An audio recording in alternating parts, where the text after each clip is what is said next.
working, and they just started to go the other way. It wasn't fun anymore. So once I got it out of my life. We all love a rock star who's at the height of their fame, but nothing good ever lasts forever. Working, and they just started to go the other way. It wasn't fun anymore. So once I got it out of my life, heck, sometimes it comes crashing down. And when father time catches up to people who only lived for their youth, and then I started to get sort of, tired of certain aspects of it.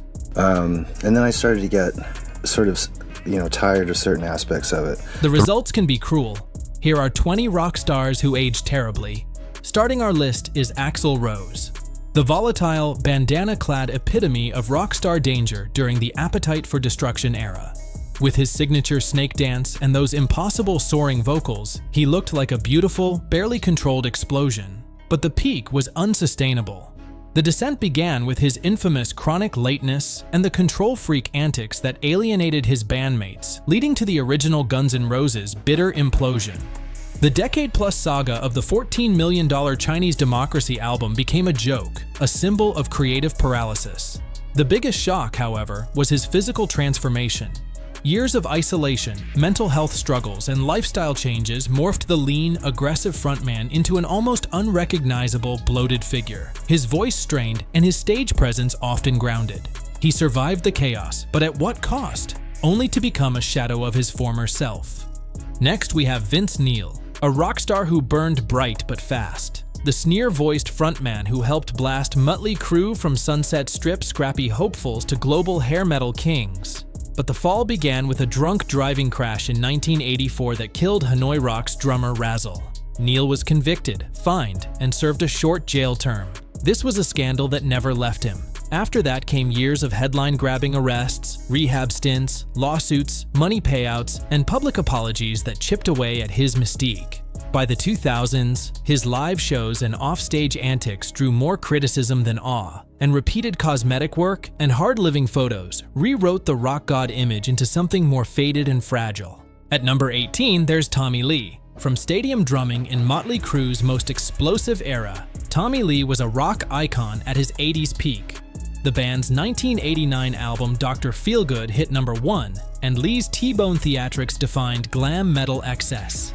But the very fire that fueled Lee's ascent ignited his downfall. Years of outrageous partying, 2-gallon-a-day vodka binges, and drug abuse ravaged his body and reputation. Legal dramas and a sensational sex tape scandal with Pamela Anderson turned headlines that once celebrated him into tabloid shadows. By the 2000s, his solo projects fizzled, crew tours became nostalgia-driven, and the audacious rebel drummer became visibly worn and fragile, a fraction of the star he once was. Now unable to command the love and respect he once did, he lives in the shadow of retirement. Number 17. Bret Michaels. In the late 1980s, Bret Michaels exploded onto rock's glitzy glam metal scene as frontman of Poison, the band behind stadium-filled hits like Every Rose Has Its Thorn and Nothing But a Good Time. Their albums sold by the tens of millions, and Michaels' bandana and leather look defined a generation. But by the 2000s, the party had faded.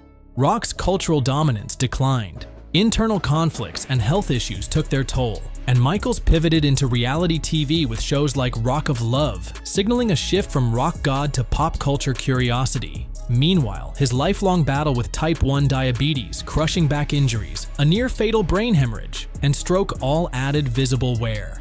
The charismatic frontman who once owned the stage now performs with the visible scars of excess and survival. Still gritty, still smiling, but undeniably changed. Number 16. Fred Durst. When Limp Bizkit exploded in the late 90s, Fred Durst embodied the loud, shirtless, baseball cap-wielding swagger of nu metal success. Multi-platinum albums, MTV crammed with break stuff, and a frontman who seemed unbreakable. But by the mid-2000s, the genre's backlash hit hard. Durst's chart dominance vanished, and he found himself more meme than menace. Problems piled up, viral accusations of band inauthenticity, on-stage oddities, attempts to switch into film, and side projects that never soared. The once feared rock villain now shows up in headlines about political posturing rather than smash hits. The bravado faded, the crowd size shrank, and Durst became a relic of a moment that didn't age. As nostalgia tours beckon, his drop from cultural apex to footnote serves as a cautionary tale. You can dominate the scene, but staying relevant is the harder battle. Number 15. Marilyn Manson. He rose in the mid-90s as an avatar of shock rock. His look, his sound, and his scandals made him a household name with albums like Antichrist Superstar hitting millions. But the deadly 1999 Columbine High School massacre cast a shadow he never fully escaped. Manson says the event destroyed my entire career at the time. A wave of legal and personal controversies followed. His image became outdated, and mainstream chart impact declined. The name still stirs recognition, but the era of Manson as cultural provocateur is over. Now he fills niche stages while his spectacular run remains part of rock history. What once seemed indestructible turned into a figure frozen in time. Provocative, yes, but no longer frontline. Number 14. John Lydon. He was also known as Johnny Rotten.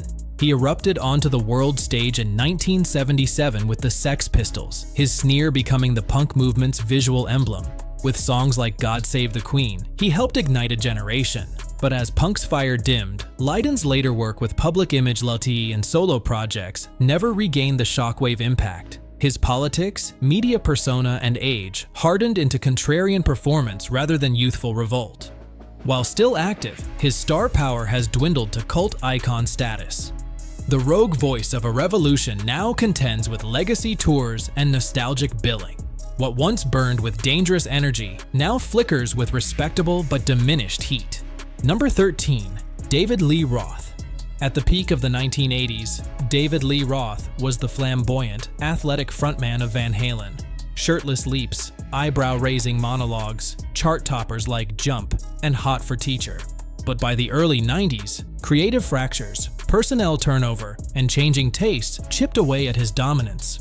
According to reviews, the hit-chasing 1987 album Skyscraper flagged the beginning of the slide. In recent years, he's been spotted in casual overalls, the once electric showman now more a nostalgic relic than arena titan. The swagger is still there, but the crowds and cultural relevance are shadows of what they were. Number 12. Sebastian Bach. He shot to fame as the wild-haired voice of Skid Row, delivering multi-platinum albums and arena anthems in the late 80s and early 90s. His departure in 1996, triggered by a profanity-laced tirade and slumping sales, marked the end of that era. Since then, he's danced between Broadway, TV cameos, and solo rock tours. He was always busy, but never back atop the mountain. The voice may still hit high notes, yet the commercial impact and mass market magnetism are gone. The star that once blazed now tours the outskirts of that blaze.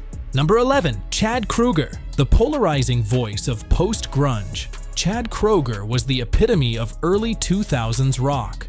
Famous for his signature long blonde hair, soul patch goatee, and gravelly anthemic howl, Nickelback's peak with Silver Side Up and All the Right Reasons made him one of the most visible and mocked frontmen in music. The brutal, sustained online hatred became a unique struggle, essentially making him rock's public enemy #1. But the physical decline was also rooted in his career. In 2015, the rigorous touring schedule forced him to undergo vocal cord surgery to remove a cyst on his larynx. The recovery, combined with lifestyle changes, resulted in a striking physical transformation. He traded the trademark rock uniform for a clean-cut, shorter hairstyle and polished look. Fans were genuinely shocked by the unrecognizable change. An older, heavier man who had clearly endured years of high-pressure fame and physical strain to save his singing voice. Number 10. Ronnie Wood.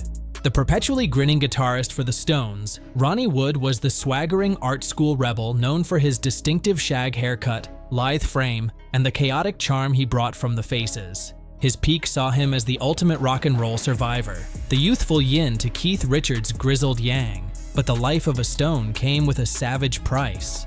Wood was an 8-time rehab patient who admitted to snorting, shooting, and popping his way through decades of excess, even requiring a plastic replacement septum after destroying his own with cocaine. The real, visible decay accelerated with his intense health battles. 2 separate fights with cancer, lung cancer in 2017 and an aggressive small cell carcinoma in 2020. Though a survivor who refused chemotherapy to keep his trademark hair, the once sylph-like guitarist now carries the weary, beaten-up look of a man who has genuinely cheated death multiple times. Number 9. Flea. The electric, shirtless virtuoso of the bass, Flea was the raw punk-funk pulse of the Red Hot Chili Peppers. His peak in the blood sugar sex magic era saw him as a perpetual motion machine, a lean, manic sprite with gravity-defying hair and an unparalleled stage energy that made him look almost immortal. However, the relentless high-impact lifestyle and decades of heavy addiction ultimately stripped the illusion. His chaotic childhood and the tragic drug overdose of original guitarist Hillel Slovak became a profound trauma. He barely escaped himself. By his own admission, he was snorting, shooting, and popping his way through his 20s. Though sober since 1993, the war on his body and the emotional scars of a life lived on the fringe are visible. His weathered, sometimes gaunt appearance is a brutal reminder of the human cost of survival in rock and roll, contrasting sharply with the furious, ageless playing that remains a marvel. Number 8. Phil Collins, the drum-bashing heart of Genesis. Phil Collins was the unlikely superstar of the 80s. He was a seemingly normal guy who became an unstoppable hit machine. At his peak, he was a slightly awkward but intensely charismatic singer, dominating the charts with hits like In the Air Tonight and Susudio. His descent wasn't due to typical rock excess, but a brutal physical breakdown. Years of hyper-aggressive drumming led to a 2007 spinal injury, causing nerve damage that left him unable to hold drumsticks or even walk without a cane. This physical agony, coupled with a crushing divorce, sent him into a nearly fatal battle with alcoholism and acute pancreatitis. The cumulative effect of multiple failed surgeries and internal organ damage transformed him from the energetic showman into an immobile, often frail figure performing his final tour seated. A heartbreaking visual testament to the human toll of his relentless career. Number 7. Mike Shinoda. The architect of nu metal sound, Mike Shinoda was the sharp, graphic-designing MC and producer of Linkin Park. At their peak during the Hybrid Theory and Meteora years, he was defined by his youthful, somewhat cocky persona, often sporting the era's signature spiked hair or brightly dyed colors, looking like the cool, intense kid who brought hip-hop to heavy rock. The catastrophic event that brought him low was the sudden, devastating loss of his friend and co-vocalist Chester Bennington in 2017. The shock and grief of the tragedy left him reeling, with his world coming undone. His first solo album, Post-Traumatic, openly documented his struggle through immense psychological pain and grief, forcing him into a public spotlight he wasn't always comfortable with. This harrowing journey through loss, rather than typical rock excess, fundamentally changed his appearance, replacing the old aggressive facade with the stark, sober look of a survivor who has genuinely had to rebuild his life from zero. Number 6. Dave Mustaine. He is lucky he even had a rock career. He was kicked out of Metallica just before the release of their debut album. Disappointed and betrayed, he formed Megadeth, and the rest was history. But the same reason he was kicked out of Metallica was the same reason why he couldn't sustain stardom with Megadeth. Fueled by a notorious cocktail of rage and addiction, Mustaine was a ticking time bomb. The reckoning came hard. In 2002, he suffered a devastating injury, radial neuropathy. It paralyzed his left arm, threatening to silence the metal titan forever. He fought back, but the decades of substance abuse followed by a harrowing battle with throat cancer in 2019 took a visible, brutal toll. The sharp features and aggressive confidence that defined the Peace Cells era faded, replaced by the weary look of a man who survived a war with himself. Mustaine's terrible aging is less about time and more about the scars of a legendary rock star who nearly burned out for good. Number 5. Keith Richards. The legendary Keith Richards was the quintessential counterculture rock star, the human riff who co-wrote the soundtrack of a generation. At his 1970s peak, he was thin, dangerous, and impossibly cool, defined by his signature scarves, makeup, and the snarl of a man who owned the world. His physical descent is famously documented in the jokes about his immortality. The process was a decades-long intentional self-immolation fueled by legendary quantities of heroin, cocaine, and alcohol, numerous drug busts, an almost fatal strychnine-laced overdose, and a dramatic 1978 arrest in Toronto all contributed to the image of a man perpetually living on borrowed time. The years of abuse, coupled with a nasty 2006 head injury after falling out of a tree, transformed him. he became the craggy, weathered figure we know today. A walking, defiant map of rock and roll trauma, looking far older than his contemporaries due to the sheer volume of life he's consumed. Number 4, Slash. The instantly recognizable silhouette of Slash, with his top hat, shades, and low-slung Les Paul, defined the guitar hero of the late 80s.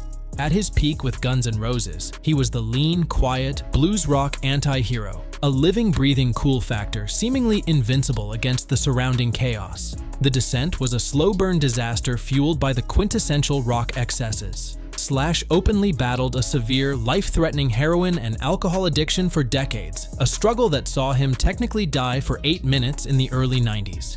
While he became sober in 2005, the cumulative strain of that destructive lifestyle, of the constant touring, the deep internal turmoil, and the body's battle against poison became visible and not just visceral. Though still a furious player, the once sylph-like guitarist under the hat now looks significantly older and heavier, the ultimate price paid for being the last true rock and roll outlaw. Number 3, Joe Elliott. As the frontman of Def Leppard, Joe Elliott was the voice and driving force behind the pyromania and hysteria peaks, selling out stadiums worldwide. At his physical prime, he was the charismatic face of pop metal, known for his signature shaggy hair, athletic stage leaps, and that distinctively soaring, gritty vocal range. Elliott's gradual change is a brutal testament to the sheer effort of sustaining a 4-decade-long career. Eventually, he had to pay the price. The most devastating blow wasn't typical excess, but an almost career-ending battle with pneumonia and a resulting 100-day cough around 2016. This illness severely damaged his vocal cords, leaving him with a frozen vocal cord that a doctor warned might never heal, threatening to silence the band entirely. Through years of intensive rehab and vocal coaching, Elliott fought back. Yet the visible stress and physical toll of maintaining his legendary voice under such duress resulted in the older, heavier appearance that shocked fans. A survivor's face etched with the worry of nearly losing the one thing that defined him. Number 2, Nikki Sixx. As the self-proclaimed terror twin, he was the dark, leather-clad backbone of Mötley Crüe, the primary songwriter and bassist who embodied the Sunset Strip's decadence. His peak in the late 80s saw him as the untouchable king of excess, a striking figure whose life was a blur of chaos and danger. His descent was a literal journey to death and back. Sixx's battle with a catastrophic heroin addiction was the struggle that defined his low, climaxing in 1987 when he was declared clinically dead for 2 minutes after an overdose. This event, chronicled in the Heroin Diaries, irrevocably changed him. While he achieved long-term sobriety, the years of abuse took a profound physical toll. The sleek, angular frame and defiant sneer of his youth have been replaced by a visibly weathered, heavier appearance, showing the battle scars of a man who survived a life that should have ended him multiple times. Number 1, Layne Staley. Last on our list, we have Layne Staley. He was the original Alice in Chains frontman, so he was instantly recognizable by his haunting, plaintive voice and his youthful, striking features. The 90s was when he really had it kicking. You couldn't think of the grunge movement without thinking about him. He was an artist whose lyrical darkness seemed merely a creative pose, but the darkness was terrifyingly real. Staley's descent wasn't a slow fizzle, but a public yet deeply private tragedy fueled by a devastating heroin addiction that began early in his career. His isolation escalated following the death of his fiancée in 1996, leading to profound reclusiveness. The toll was agonizing. By his last appearances, his face was gaunt, sallow, and missing teeth, his once powerful voice strained and lisping from years of abuse. The final heartbreaking image of the 6-foot 1-inch star weighing a mere 86 pounds at his death is the chilling ultimate proof of a life tragically consumed by his demons. Evidence that sometimes age doesn't come with happiness. There you have it, 20 rock stars who were cool then, but not so now. Who do you think had the worst fall from grace? Let us know all your thoughts in the comments section. And don't forget to like this video and subscribe to this channel for more.